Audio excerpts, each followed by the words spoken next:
let's start at the beginning. What what got you started in drumming, and what's your life story from the beginning up to the point where I first saw you at MSM? Yeah, no, it's all created by me because I was the only drummer in my school, the only percussionist, the only guy who wanted to be a musician in a very small town. And my family play music, but mostly uh, ballads and stuff, some classical stuff. So I knew how to play the piano a little bit, but then at nine it was Striper, Motley Crue, hair bands. That got me eye with the eye of the tiger. That got me into the energetic part of drumming, and then from there I enrolled in music school. Just to find out that my drum teacher was not a drum teacher; he played trumpet. Uh, but he got me into a practice pad with the Ruben Elementary method. That was it was kind of disappointing, but he taught me very important lessons. A lot of reading, and he would just bring me CDs and charts to play along timbales with the music. So that was very powerful lesson right there. So he taught me how to be a musician to work. Uh, but then I kept on banging on the drums. At 15, I got my first sort of drum set, and my first gig was playing ska, local ska band. And then ska became ska punk. And then after that, Dave Weckl, Back to Basic, BHS, and pretty much then Lesson with the Greats. You remember that drum book, Lesson with the Greats? A bunch of different cats played, brought a lesson. And then it was that, then Dream Theater, Progressive, and Neil Peart and all that stuff. And then when I joined the Conservatory of Music in San Juan, I moved into San Juan. Then it became more about percussionists, Giovanni Hidalgo mostly, and Changuito. Those were the cats. And then Tame, it was a Tame era with Bramford and Keith Jarrett Trio with Jack. And that was it, basically how I got it started to jazz. Then went to Berkeley for a bit, didn't like it, came back to Puerto Rico and started playing with a lot of people, different genres. So here is a small island, but you can play anything. Electronic music, punk, whatever, death metal, you can play anything. So in order to survive as a musician, that's what I did. And on Wednesday, I would play the jazz gig. So I wanted to be, all the jazz greats. And then on Thursday, I would play with the salsa band. So I wanted to be the best salsa player. On Fridays, I would play with the rock band, and I wanted to be the best rock player. And on Saturdays, it was like a restaurant playing brushes. So a lot of Bill Evans and all that stuff. And on Sunday, then I met with a bunch of guys that wanted to play like the New York sound of jazz, and that was on Sundays. So eventually, everything became like I started seeing how practicing the rock and roll helped me the salsa and salsa the jazz, and it all started making sense. It was not so different at all at the end. Um, and then of course jazz was more challenging because of so many records, so many stores, so much story and so stuff. And so everything came into the jazz, trying to put all that stuff into jazz. And then I took a lesson with John Riley here in Puerto Rico, and by then I knew his book from memory. And I said, okay, I want to study with this guy. And this guy was in New York, so I'm gonna go to New York, and had no money, no nothing. So I said, well, the only way a guy like me can go to New York is if you get a scholarship that give you room and board, because then you have a place to stay. So I did my audition, got a scholarship, and the first year I started playing with David Sanchez. So that was my source of income at the beginning. Uh, and then Antonio Sanchez was started to play with Pat Metheny back then, Hmm. so he couldn't do some of the gigs with Miguel. So I started subbing for Antonio, and what I did, because I felt so unprepared, I learned all the music from memory. Even for one gig, they were playing at the Jazz Gallery 2 nights, so one night he couldn't do, so I would sub it for him one night, but I would bring all the music from memory. Then eventually, when he, was really busy with with Pat Metheny. Then Miguel said, okay, do I hire someone new? Or this guy is not really that great, but he knows the music already. So, Henry, you want to be part of it? And then it was a lot of growth and learning. So that was 16 years in New York. Then Fabian was a school, Linda was a school, the Buff brothers were school. Hmm. I've been in Puerto Rico 8 years now because I had a fire in 2018, and that was the kind of unfortunate, but in a way, it was a message. It's okay, it's time to move on to the next thing. So I've been back in the island 6, 7 years. I have the studio, and I'm just working on myself from here. Yeah. Well, I have a lot of questions about that whole thing, but let's actually start in the present. What are you working on these days, and what are you most excited about? I have this drum space studio uh, that I put a lot of money into, a lot of effort into the great acoustic. It sounds really great. I have really great. I don't have a lot of gear, but I have great acoustic, great cables, great mics, and a few preamps that are really good. So the sound is really nice. Here I'm trying to build a business of recording, practicing, and I'm a home base. My home base. I've been working with reggaeton artists from Daddy Yankee, rock artists, the whole thing. The whole thing that I did when I was young, it kind of started making sense as a professional now, just playing with different artists, and I enjoy that a lot. Uh, but we're celebrating 20 years with Miguel Sonon Quartet. There's a Live at the Vanguard album that just came out. Hmm. We're gonna play the Vanguard now in September in a few weeks, and so that keeps going. Um, I just did a solo performance the other day, and it was really great. That's something that I want to keep exploring. And then I have a few records coming out and new music that I've been writing. So it's basically a lot of work on me as an individual. You know, uh, I One thing about the fire was that it really made me find who I am as an individual in the collective world of music and drumming.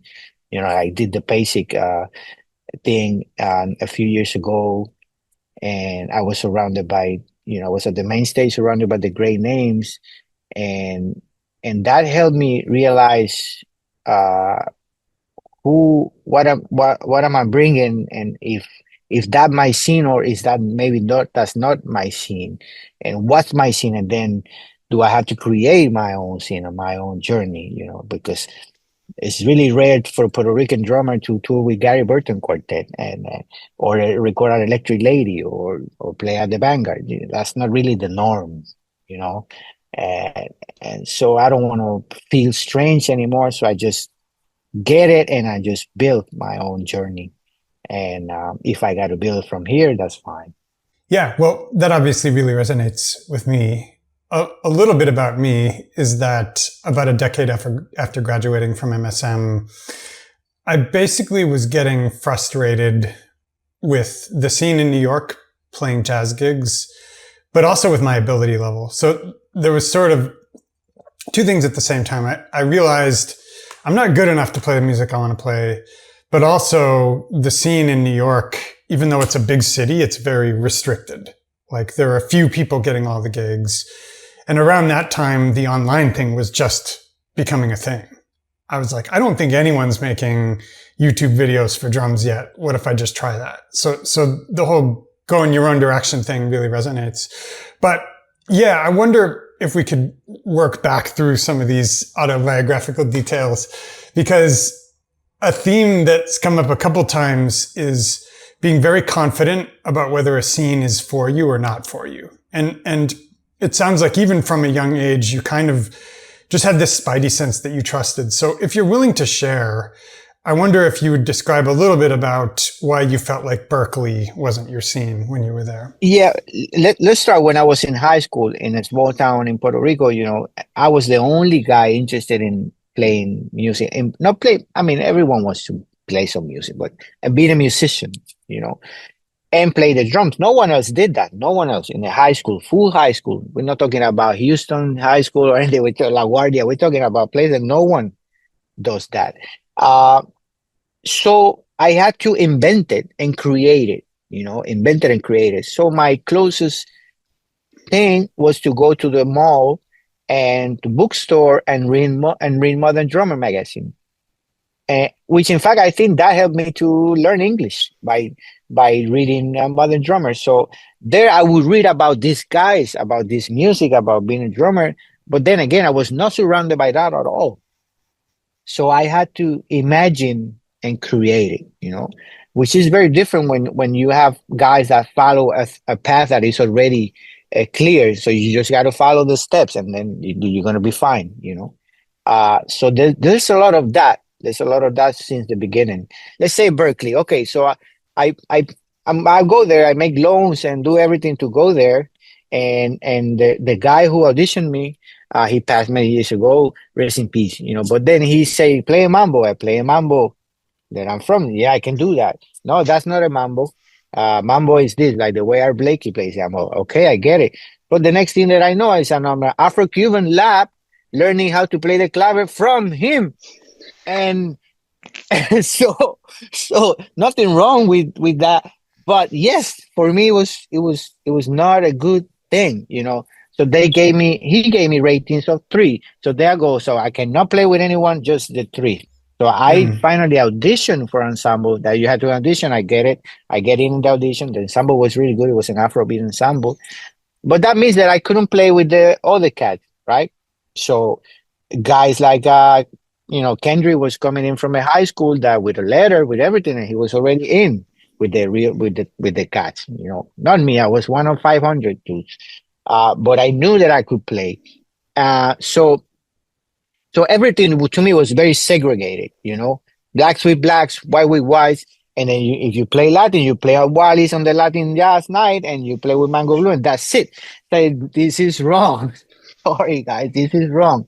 There's something wrong about it. And I left. I said, no, I'm not taking it. No, I'm not doing this. Because then, I had to take all the classes on top of that. So I came back to Puerto Rico, and that being from the distance helped me out to see what I have here, that I could play rock and jazz and reggae. And no one cares if you're black or white. You play well, you get the gig. Play punk, play something, So that freedom to learn and to expose yourself to different genres is really powerful.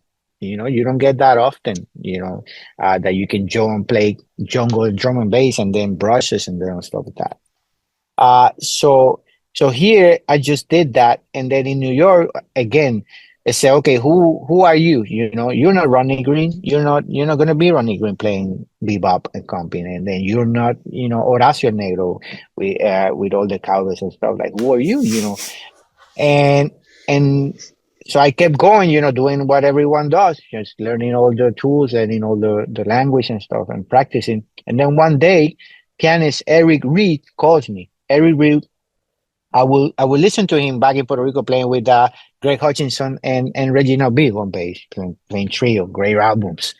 So this guy calls me out of nowhere and say, "Hey, Henry, I have a recording that I want to do, and I want you to be on it." I said, "Really? Okay." Yeah, it's called The Baddest Monk. Baddest Monk? So you want me to do a recording about Monk, me, Eric Reed? Like, makes no sense. And then what happened is, Eric, I really want to do it, but that date I'm already playing. And then he goes, "No, but then I have to move the recording date." Like, really? This is a joke. So when we go to the studio, I was really young. It was me and Seamus Blake was there, and all these guys. And he comes to me and say, "I just want you to play the way you play. Just play the way you play, because that's what I need." And that was the first time I realized that what I was doing, it had a purpose, because what Eric wanted to me is a guy who understands the jazz language. They understand that. They understand the Caribbean, the African stuff, and it blends. And he needed that in Monk's music, which fits perfectly, of course.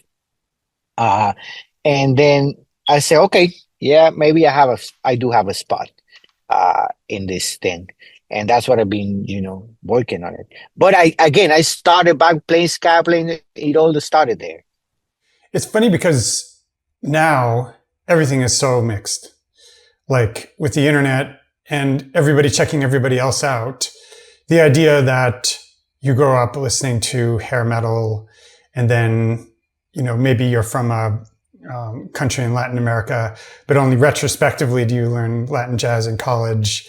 And then all of that, maybe then you're listening to Tigran Hamasyan and Gospel Chops and then Nate Wood, and all of that is in a wonderful mix. Like that's kind of just the water we're swimming in the air we're breathing now. But I remember too, so I know I wasn't at Berkeley, obviously, but I remember too, New York in the early 2000s feeling very, very siloed. Like you're either this thing or you're that thing. And the people who did jazz, it was traditional grip. It was four on the floor. The traditional stuff was on the rise, the sort of almost repertory music. So I think about people like you, like Antonio Sanchez, like Adam Cruz to a degree, Ernesto Simpson, who kind of blazed that trail so that for later generations, music could just be all one thing. Like basically what Alvin was saying all along. But it must have been frustrating trying to be in the education system before that ball dropped. To this day, and I mentioned the story about PASIC because I felt that my experience with PASIC was because here I go to the main stage. I am the only Latin guy in the whole thing. I am the only Latin guy, so I go there, and then I watch everyone. I watch all the great players that went to the stage, and all of them play some Latin influence kind of sounds or rhythms and stuff. So when you are in a solo drumming show, if you do that, that means that you think it's hip. I mean, otherwise, you won't do it, right? Especially as a drumming show, And so, okay, so everyone thinks this is really nice. How come there's only one guy that is Latin? That's kind of strange. And then when I go and I play, I felt that people liked it, but it was kind of maybe a little bit too intense. And then someone else showed up the stage and it became more a funny thing. Yeah, let's do, it was more of a hang. It was more of a, and I said, wow, maybe I became a little bit too maybe over prepared, if that could be, or over, because to me it's very intense. Drumming is very intense. That you go there and you play or not, you don't play. It's not funny. It's not fun. I mean, I enjoy it, but it's not like I want to make jokes about if I know and I don't know how to play something, So I say, okay, Henry, probably you're the only Puerto Rican who have done this. Very few Latin guys have done it. You did it. That's important. But is this your crowd or not? And nothing wrong with it. It's just, people, drumming industry really wants to play Mozambique by Steve Gadd. Maybe not by Changuito, but then they Weka goes to study with Changuito. That's the irony of it, and that's what I've been growing up, being who I am.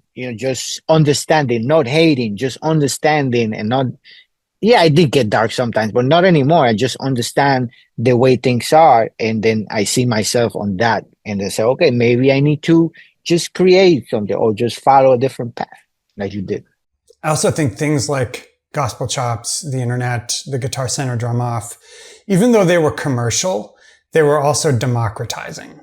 Because think about the diversity in the Guitar Center Drum Off.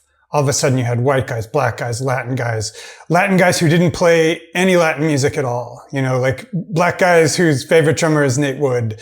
And yeah, it almost broke the monopoly of the music schools. And I think I don't think I'm sacrificing any sacred cows by saying like people like Ed Soph, John Riley, are maybe the exceptions, but like a lot of people claiming to teach this music in music schools would not be able to shed with the guys actually doing it in on the streets or whatever. I remember a similar experience the first time I went to NAMM after having the channel for like 2 or 3 years. And obviously I was watching a lot of the sort of popular gospel videos that were popular at the time. People like Sean Wright, Nick Smith, Darian Javon, obviously Aaron Spears, Eric Moore, the previous generation of people. But I go out to LA to go to NAMM. I just happened to drop into this clinic that's in a church, and they have like a bunch of these guys on the bill. They just show up and play, first of all. But then the other crazy thing is like some people recognize me from my channel, and like compared to those guys, if they're a 10, I'm like a 2. Like I couldn't play shit, but these guys were still like super accepting and super nice, and were like, hey, you know, everyone wanted to talk, everyone wanted to hang. It was such a contrast from New York, where there are 3 or 4 venues everybody wants to play. Everyone's kind of cutting in front of the line and like backstabbing each other. So it felt like something shifted, and it was more about the music. It was less about you had to go to the right school. It was less about you had to have the gig with the right people. It was just much more democratic. It's and it is the way it is right now. It's the way it is. And I saw it very good because I was on the same generation as Linda O and Fabian and Alfredo Rodriguez. I said, okay, Quincy's not coming to Puerto Rico to get anyone because it's not so exotic like going to Cuba. Okay, I'm fine with it. You know, is Latin Jam from Cuba? Well, not really. I mean, he has from Cuba, but the Caribbean is very big. How about this guy from Puerto Rico? No, we want the Cuban or, you know, an American playing songo. Okay, and I understand. I get it. But now, where I am now, I'm at peace with it, and I know that if you do things right and you follow your bliss, as I say, it's gonna be fine. The doors will open. But it's pretty much invented. It's pretty much invented. And New York is the way it is. You know, not everyone plays at the Village Vanguard. And I remember Lorraine telling Fabian, you know, you have to play something Latin each set, because otherwise, why would I hire you? I can hire anyone else to play jazz. You know, I hire you because you bring the Cuban element into that. So there's specific reasons, you know. But that's just part of it. Berkeley was pretty much like that. There's already the guys who are the favorites of the school, and then the rest are pretty much a number. And it's the way it is, man. It's the way nature is. That made me really either retire or just being dark and frustrated, or just say, no, look at this. Look what I got now. It's like all of this has been created because of that. Everything, all the records. I did a recording at Electric Lady Studios, everything. I recorded Metropole Orchestra because I said, no one's gonna be a gatekeeper to my potential, you know? Yeah. The rage cave, I call it. It's like when Andrew Neiman like practices till his hands bleed in Whiplash. But yeah, I felt the version of that. For me, it's just been bumping up against the limits of my ability.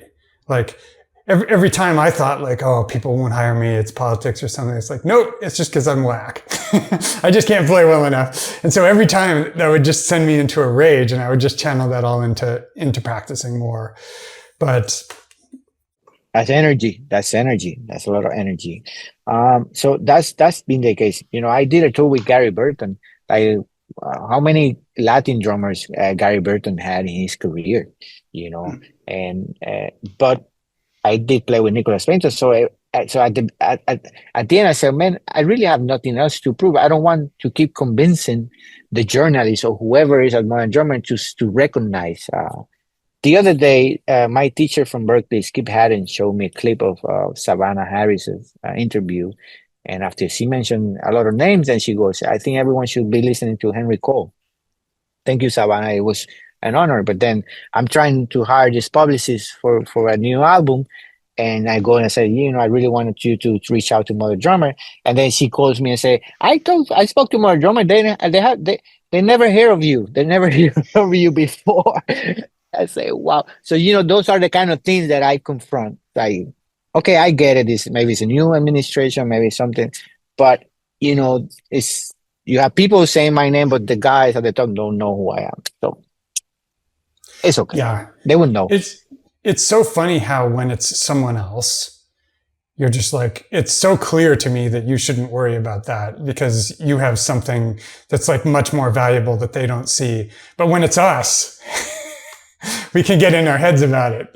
Like, obviously I'm not saying I'm great or anything. I've worked on what I've worked on, but like, so I was very lucky to have a cymbal sponsor who had followed me and bought in, and I'll shout them out, Meinl and Chris Brewer at Meinl. They're a really unique company in that they recognize value from all sorts of different places, and even like a lowly YouTuber like me, they're interested. And in my forays into speaking to other sponsors, by the way, also Aquarian Drumheads, super awesome, love those guys. But in my forays into speaking to some other drum sponsors, I realized just, yeah, if I don't have 500,000 Instagram followers, or if I'm not playing with like the new hot band, they're just not interested. And it's tempting to think like, that means I'm whack. But, I'll just go in the shed and realize like, well, I'm not whack because of those guys. I'm just whack because I need to practice more, or whatever. I'm as good or bad as I am in relation to my music. And like the social media stuff, that's the commercial side. That's a separate thing. Like it has to be separate. We do it for a career, but like it's not who we are. But there's that like balance you have to keep in your head, right? I think Nate, if there's a message that I want to really express from this clip, I mean, we're not finished yet, but it's very important that this is just what you just say, that, okay, it's good to feel insecure, and we must feel insecure, about anything, clothing, muscles, hair, single strokes, followers. That's fine. Feel insecure, but you just go work on it. But don't think that you're less. That's it. Don't think that one size fits all. That's it. There's a small difference right there. It's a small difference. Yeah, feel insecure. These people that are better than you, and then just work hard. But don't think that you have to play like this group in order to be worth it. Because then there's a lot of people now who started imitating gospel chops, because that was the golden key. Like everyone must do that to be great. And there's a lot of people who they lost their identity. They don't really know who they are because they imitated something, and then they'll reach a place that they don't know where to go. And then when you talk to Mike Reed, who has all the best gigs in the world playing that music, he said, "No, I don't play gospel chops. I don't like that." It's like he doesn't play gospel chops. So he plays different. He sees himself as a different drummer. So don't believe everything that the market tells you, or the trend, especially the trend. And now, since all what we live in, I think we are living in a realization that what is really valuable is what you have. Who are you? That's valuable. That's because that's something that money cannot buy. Other than that, money can buy pretty much everything, any cover, any stuff. But what's your identity? Money cannot buy. And then that's some homework. There's no way around it. It's just homework. You got to do homework to find who you are, So that one size fits all is just collapsing. It's collapsing. I agree. I also think we go through cycles where something's the new hot thing for a while, but then humans get bored in a hurry. And I feel like They're gonna get bored. Already there's an appetite for the next new thing, the next thing that's different, that doesn't sound like everybody else. I'm just thinking yeah, go ahead. And also, I think humans, they believe for a long time, we believe that the language is the language of the computer, that we must imitate the language of the computer. But then if we lose the mythology and symbols and the spirits and the god of the drums, of rhythm, not the drums, of the god of tan tan tan tan, boom boom, we always gonna feel empty. And the drum set is a spectacular way, it's a spectacular place to get lost in all the stuff. But the beginning of that the message is that tan tararan tan tum tum. That's why we like the people that we like the most, because I'm on all the stuff that they can do. They have a message, but that message has to nothing to do with drumming. It has to do with the origins of drumming, of expressing rhythm, and Yeah, and that's something that you cannot buy. You know, you got to go through it. exactly. Yeah, I was going to say, you were saying money buys a lot of things, but another thing money can't buy is years of hard work.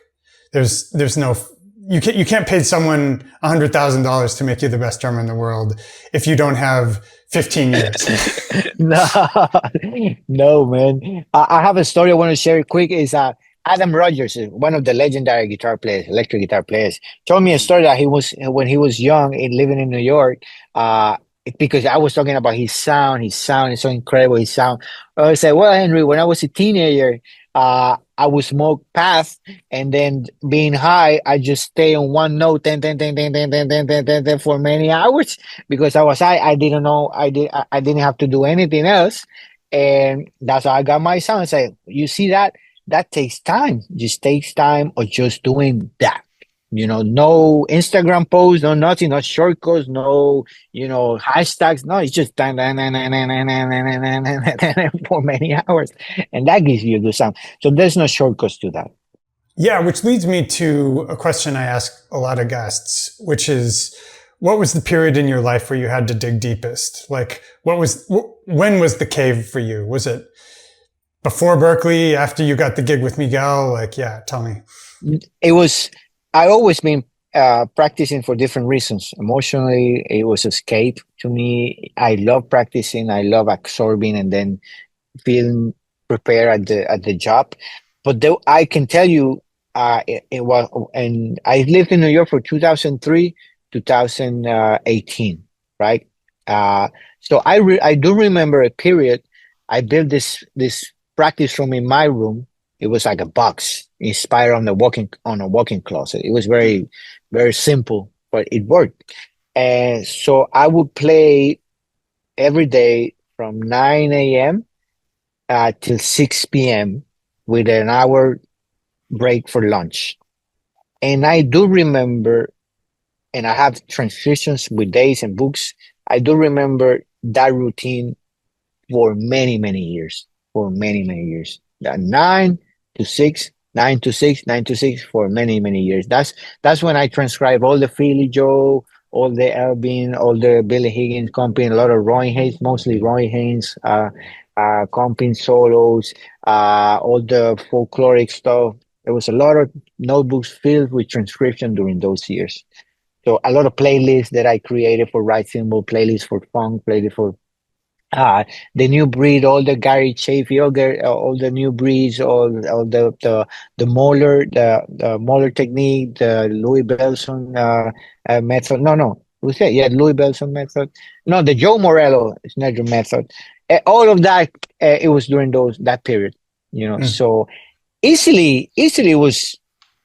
I mean, counting that, then I started going on tour. Easily was 15 years of that, or 12 years of that. And then on the road, I always been practicing on the hotels with the bass drum practice pad, snare practice pad, always. So So you, my inspiration is in the terms of physical drumming, that play the body and the drums, that has nothing, no style, that has no style. It's just your relationship, your body with the instrument, is Virgil Donati. and your ears and your brain, right? Because it's also like what we've absorbed by listening and what we've lived through. It just, yeah, but also the physical. 1997 Modern Drummer Festival, Virgil Donati. That they say, okay, that's no gravity. That's what I want to go. No gravity. Hmm. So that always been between him, Bruce Lee, in terms of practicing the muscles, the physical part of drumming. You know, the all the language and all the conceptual stuff goes to ethnic music. As a drum nerd, I'm obviously interested to dig more into what exactly you were working on during this period in which you were Yes. practicing 9 to 6. So you mentioned some of the books, but yeah, let's say like at the beginning, when you first started this routine, what in your mind were like the biggest hurdles you needed to jump over? What were you sort of it was never about problems. It was more about different body parts. If you're interested in Bruce Lee has a book that's called The Art of Expressing the Human Body. And that's where he wrote that he would throw 500 punch with the right hand, 500 with the right hand, the shoulder. So he divided the whole thing about it. Okay, in drumming, we have the hands, we have the feet, then we have coordination, and then we have the conductor, the brain and the body, and feel, right? So I would start by working on the hands. So hands, three schools: rudimental school, the Mahler technique school, and then the classical school that a lot of jazz drummers don't do it. And this is Jacques Delecluze book. It's a French a classical percussionist.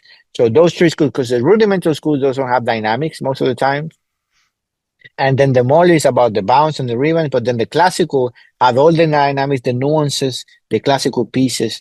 So between these three, but then if I practice half an hour of technique, then I would do half an hour of playing along to music just with that, with the hands. No bass drum, no, just with the hands. So that was my routine to anything. Then it came the feet. So by now we can call all the linear stuff.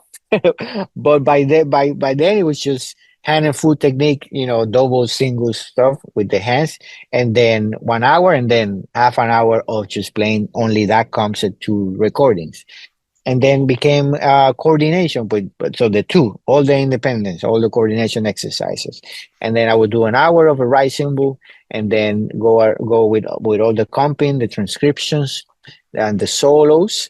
And then I will close the day by playing 4/4. Stevie Wonder, Bob Marley, Steely Dan, James Brown, Michael Jackson, which I'm still doing, Eminem, that kind of stuff. Just 4/4, just kind of leave the body after all of that to just let's play simple. Let's just stay there, and that will be my day. A lot of gym and stuff. I think you're going to get there, but I was just going to ask, how has that changed over the years?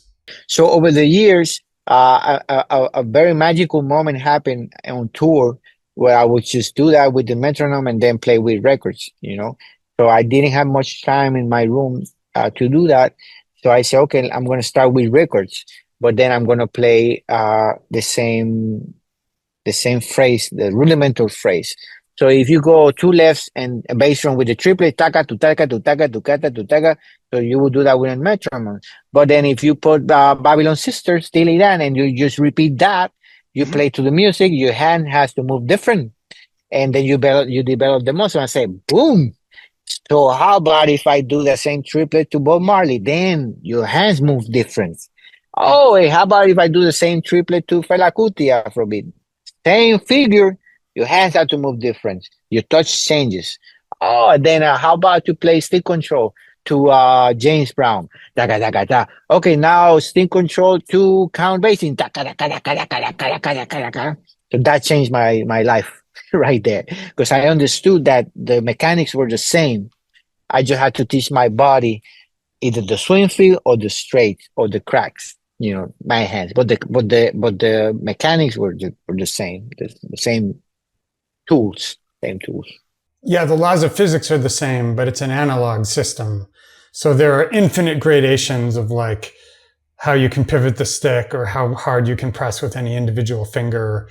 And it becomes almost like sighting a rifle in terms of like, okay, so I have the mind-body connection dialed in for the metronome, but then the feel and the sound is going to be a little bit different if it's Bob Marley or Fela Kuti. So it sounds and you like play that with the music. Right. And do you feel like you're still equally exploratory in your practice now? Like, let's try it with this, let's try it with that. Or are there times when it kind of coalesces around more of a single direction, I guess? That concept with music is still to this day is so powerful, because now I can take Groups of Five and play that to Michael Jackson. And the idea is not to use that as a metronome, it's to blend. Like, okay, Nate, I need you to do an overdub to this recording. This is the part that you have to play. So when you put yourself into that situation, you got to blend, you got to listen. Otherwise, you won't match the recording. It's going to sound awful. So I say, also, let me play these groups of sevens to Bob Marley. Just make it transparent as part of the song, and that's very powerful because it teaches you dynamics, it teaches you touch, a feel. So I still work on that, and I work a lot on nowadays. I've been working a lot on expressing the vocals because I think it came to the to a point that I felt that drummers, we as drummers, I include myself, that we don't really have that much rhythm. We play the drums, but rhythm is different. Like phrasing is different, right? Phrasing like Bud Powell, like Charlie Parker, like Sonny Rollins. The jazz drumming became something to me. It was more about the rudiments. I said, yeah, the rudiments. But then Lenny Tristano had more rhythm that these solos, these jazz drum solos that I've been checking out. And then if you see the flamenco dancers, the way they play the phrases, there's way more rhythm in there than in drumming. Way more. So I said, wow, I need to teach myself rhythm. I play the drums, but rhythm is what I put on the drums. That's different. And so I became to say, okay, I can play, the groove, but how about if I can phrase like Eminem? How would that be if I can phrase? And then when you check his intensity and his groove, you see there's a lot of groups of 3 or groups of 5 that he's doing. Yeah. No, freestyle rap is crazy. Yeah, and Eminem's improvisation, like the rhythms he includes, you're just like, what? Yeah. And then the other day became kind of an argue because this jazz drummer kind of got offended because I say, how about stop to think in terms of rudiment and start thinking in terms of phrases? And I understand that the jazz language came out the rudiment because of the marching influence and all the stuff. But then Charlie Parker was playing groups of 5 and drummers were just ra-ta-ta, ra-ta-ta, ra-ta-ta. I said, okay, I don't want to say that one is better than the other, but the difference is that they were playing in terms of phrases. So phrases, the shapes of the phrases, saga, da, da, da, da, da. And of course, that's an ethnic sensibility, folklore ethnic. So now, I study a lot of phrasing from the vocalists, from great singers, and I try to match that on the drums in terms of energy, intention. Kendrick Lamar phrasing. Who can phrase like that on the drum? It's very difficult. It's very, Michael Jackson groove in the vocals, not on the drums, in the vocals. It's like a train, like Coltrane solos on the drums, but not the cliche of just, it's just the intention of the person on the phrasing. So I'm studying a lot of that. Thinking about rhythm in terms of other instrumentalists besides drummers, I think so. Just for instance, Tristano or something, like I think one way we're limited on the drums is that a lot of people think of it as just monodimensional, like one surface. So you basically have 2 dimensions. You have dynamics and playing and not playing, but you don't really have melody. And yeah, we have toms. We have a couple toms, so we can get basic melodies with the toms. A lot of times we do really repetitive things, but if you listen to Lenny Tristano or Mark Turner or Chris Potter, they will all use chord progression as a rhythmic tool. So you're changing the changes on the 8th note upbeat instead of the downbeat. Or Charlie Parker, like he was one of the first to do that in a huge way, right? So like you're accenting a beat where you're also changing the chord. And that gives you a whole other tool to work with besides just, are we playing or are we not playing? Are we playing loud? Are we playing soft? And then also like one that gets talked about a lot is note length, right? So it's like on the saxophone, you can produce a long note or a short note. We can do rolls, but on the drums, we're a lot more limited, right? Well, yes and no, Nate, because if you take the notes out, Tristano or Sonny Rollins or Bob Marley's phrasing, if you take the notes out and you just transcribe the rhythm, not the notes, just the rhythm, and you compare that to the traditional jazz solo, you're gonna find more rhythm in the vocals than in the drumming. And those are, and it doesn't have to do with the notes or the chord. It's just the phrases. And then in drumming, we don't have notes, but the roots of rhythm uh, is in high and low. Mhm. That's it. That's the rule of the word is high and low. So beat to do ti ti ti to do Right. ti. So that's what you need to develop, that conversation. And then all the conga solos are high and low. Tabla, high and low. Timbale, high and low. Bongo, high and low. Bebop, snare comping, snare drum and bass drum, high and low. Funk, tum, pat, kudum, tum, high and low. It's so high and low everywhere. I see the drums as orchestration. It's an orchestration. But then you sit on the drums and you transcribe a traditional, djembe solo. Bam. So you got high and low. Pa, tu, pa, tu, pa, tu, pa, tu, pa, pa. Okay, so you get the paper and say, okay, so I'm going to play this on the drum. So you say, okay, where are my highs and lows? In the snare drum and bass, so that's easy. Ta, kun, ka. But then snare drum and tone, ping, tum, ping, tum, ping, or boom, boom, boom, boom, boom, boom, boom, or stat, stat, stat. So that's it. That's it. That's the key. That's how you transfer that info into the drum set. Or that's the way I do it. Yeah. I also wonder if the fact that, so drums are really, really well optimized for speed and efficiency. Like once you learn the ropes and once you get your hand and foot technique, it's really, really easy to just spam 30-second notes. Like you can just play a lot of notes, and you can also, it's really easy to play loudly. And I wonder if the limitations of the human voice forced people to be more creative.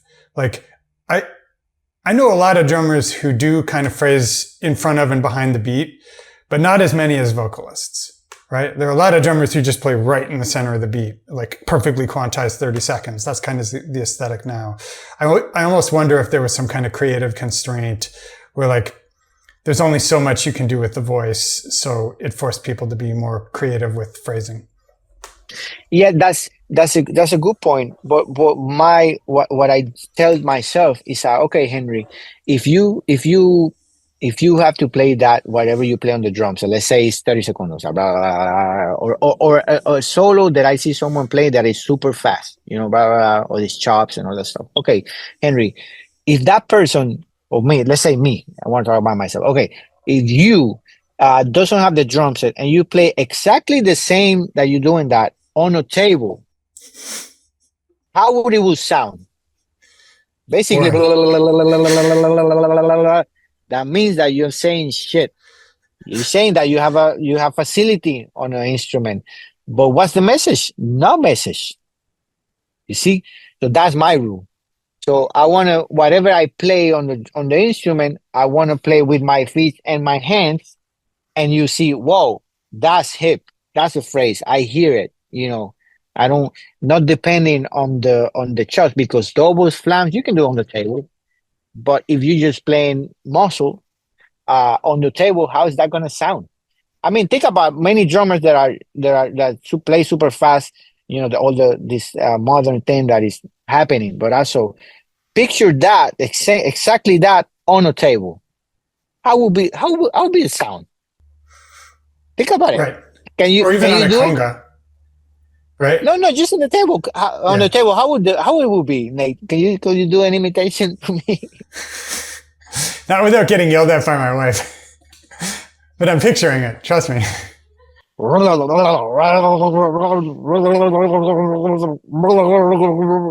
That's the message. So me, I want to transmit a message. And then if you got to do trades, this is the scary part. That if someone say, okay, you play the drums, interesting. Let's come here. Let's do some trading. And then you are yourself on the table, and then you have Piraña, who is a cajon player for Paco de Lucia and that stuff, on the table. And then you go, you four and you four. You know what's going to happen, right? You're going to look bad. And they that's why sometimes they laugh at the drummers, because drummers were very about showing off all this drumming thing, but they know that they possess the rhythm knowledge, and it's not going and taking tabla lessons. It's just I noticed that this phrasing, and you like John Bonham because he played phrases, and you like Stevie Wonder playing the drums because he played phrases, and you like all the great drummers, James, they play phrase. It was about the phrasing, you know. But I don't think you have to limit your technique because of that. Right. I think you should improve your technique all the way. It's just what's the message that you that you want to send, you know. Well, 52 minutes has passed in a flash. It feels like we've been talking for like 10 minutes. Do you have anything you want to say to close this out? One message you could, if you could convey one message to the drummers listening to this, what would you say? There's three different things. The first is that let's say drum porn, all the technical aspect of drumming, regardless what style you play, is physical. You must do it. You know, if you're just drumming and you don't like Virgil because you play bebop and he doesn't play bebop, you're wrong. Because you got to look into the relationship of the instrument. If you sit straight, you're gonna get better sound. If you tune your drums right, you're gonna better sound. It's not about the shoulder. It's about playing the metal, like Bill Stoll saying. That's a piece of metal. How you bring the most beautiful sound out of that piece of metal. That's not the shoulder or the finger or the push and pull. No, it's you and the metal. You know, so the physical aspect is something that you must do every day, even if you play bad. You gotta be technically proficient on the drums. But that without content says nothing, and it's happening. You're gonna sound flat, and they always gonna hire someone who, for you, it doesn't have a better technique, but they play music. But the idea then is not to become less proficiency on the drums, less proficient. Is to say, okay, this is the physical part, and this is the musical part, the content, the language. What do I want to say? Who am I transcribing? What are the phrases that I want to say? How do I want to, the dynamics, the nuances, all of that. So I think the perfect blend to me is in getting those two together at the same level, which is very rare and difficult on the drum set, because people are going to say on the shoulder, or they're going to be like, and then they don't know how to play simple. I say, but you don't have to neglect any of those. You got to bring them together. And then the third thing is that, yeah, learn from whatever is hip and popular, and go back and do your homework and all that stuff. But at the end, the music and the drumming and any instrument is about who you are as a person. So you must connect to where you're from, and connect to your science, your mythology, your symbol, your spirit, because that's what's going to come out. If you're flat, if you're on the practice room only, that's the idea. And then I think we're getting to a point that people don't want to hear any of the perfectly quantized notes. You know, I think we're going back to that's why reggaeton is the music, because it's not about the backbeat necessarily anymore. It's about the circle. And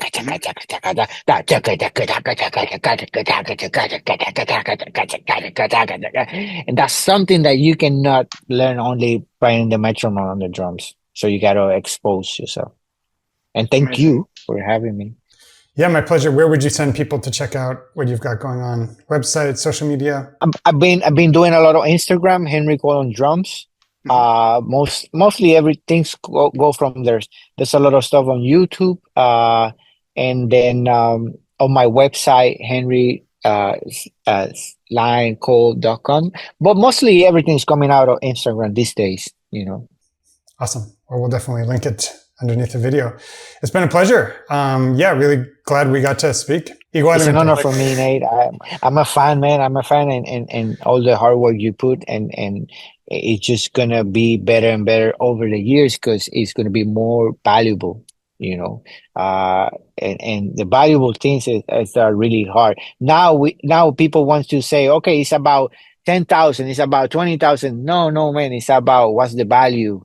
And you're doing things from the value standpoint, and that stays forever.